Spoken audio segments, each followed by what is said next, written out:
Hi hello నమస్తే welcome to Priya talks. అందరూ బాగున్నారా అండి? అందరూ బాగుండాలి, అందులో మనం ఉండాలి. ఈరోజు మన వీడియో గోరుచిక్కుళ్ళు ఇంకా బంగాళదుంపలతో ఫ్రై చేసుకుందామండి.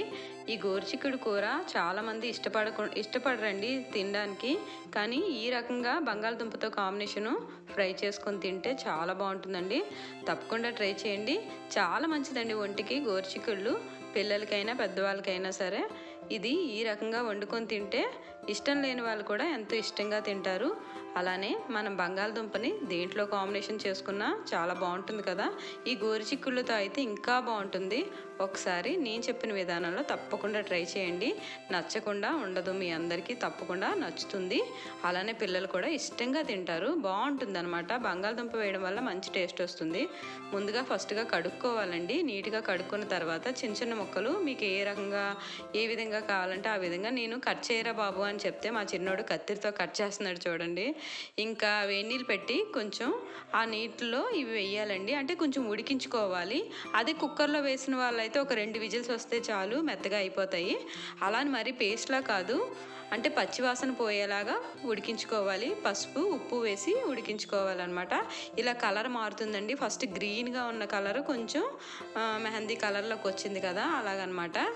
ఆ తర్వాత బంగాళదుంపల్ని మరీ పెద్దవి కాదు, మరీ చిన్నవి కాకుండా మీడియం సైజులో కట్ చేసుకోవాలి. ఇవి కూడా వాటర్లో వేయాలండి, కట్ చేసిన ముక్కల్ని. ఇలా వేయడం వల్ల బంగాళదుంప కలర్ మారకుండా ఉంటుంది. కాస్త టైం పట్టినా సరే కలర్ మారదనమాట.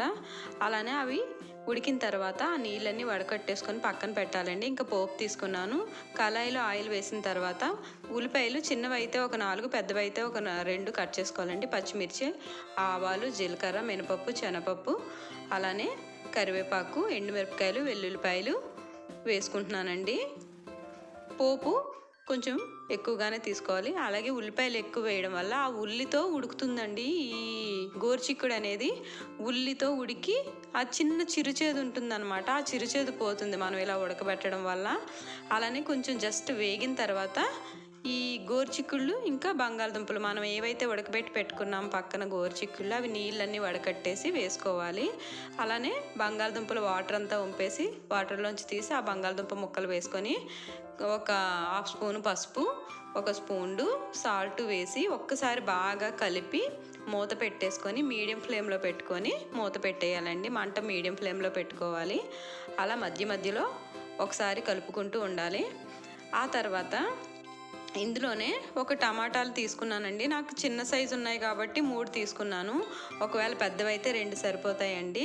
మధ్యలో 4 భాగాలుగా కట్ చేసి అందులో పెట్టేస్తున్నాను. నేను చిన్న ముక్కలుగా కట్ చేయలేదు, ఎందుకంటే మగ్గిపోతాయండి ఇవి ఇలా పెట్టడం వల్ల, మెత్తగా అయిపోతాయి. తర్వాత మనం మూత పెట్టేస్తాం కదా, మూత తీసేసాక స్మాష్ లాగా అయిపోతాయి అన్నమాట. జస్ట్ ఒకసారి మనం ఇలా చేస్తే చాలండి, మెత్తగా అయిపోతాయి.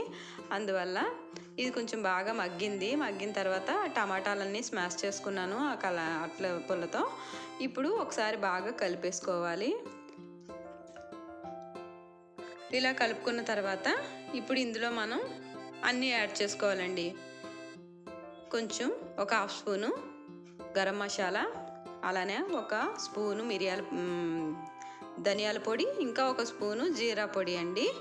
అలానే ఒక 2 స్పూన్లు కారము మీరు చూసి, మీకు ఎక్కువ కారం కావాలంటే ఎక్కువ కారంగా వేసుకోవచ్చు, లైట్గా కావాలంటే లైట్గా వేసుకోవచ్చు. నేను ఫ్రైయే చేస్తున్నానండి, ఇంకా వాటర్ అది ఏం యాడ్ చేయను అనమాట. ఇందులో అల్లం తురుము వేసుకున్నానండి, ఒక చిన్న అల్లం తురుము,